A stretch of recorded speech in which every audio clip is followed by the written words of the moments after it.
God has given us minds and hearts, and He's given us wills. And we exercise that will all the time.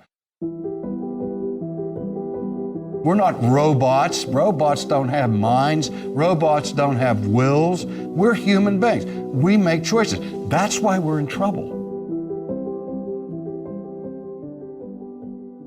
I was interviewed for a series of programs that were being presented about Reformed theology, and the person who was running this program asked me what the basic issue was between Augustinian theology or Reformed theology and historic semi-Pelagianism. I said, I think it comes down to a different understanding of freedom and of free will.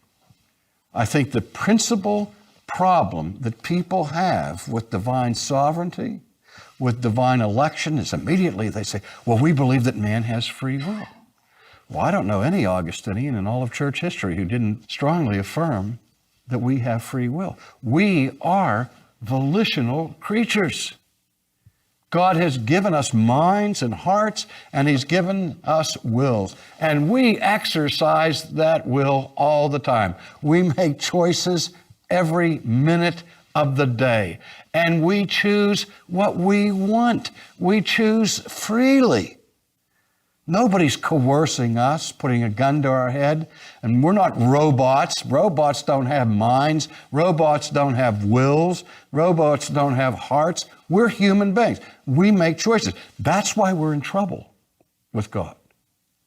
Because the choices that we make in our fallen condition are sinful choices.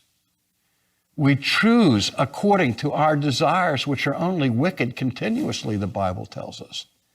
And that we are, as it were, dead in sin and trespasses, even though biologically we're very much alive.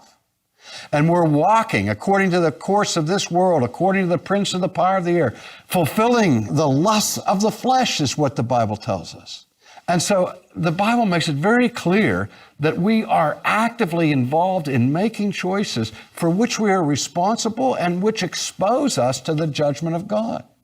And yet at the same time, the Bible teaches us that we're enslaved.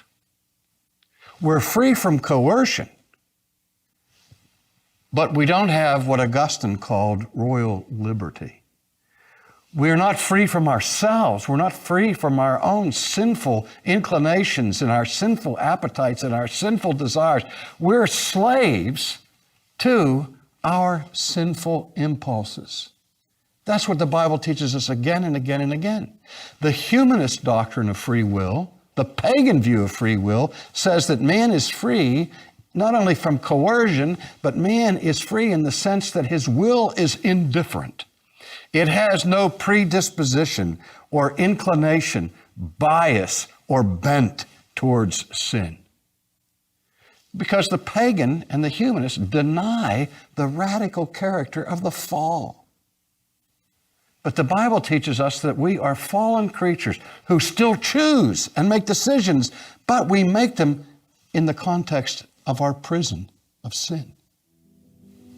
And the only way we can get out of that prison is if God sets us free.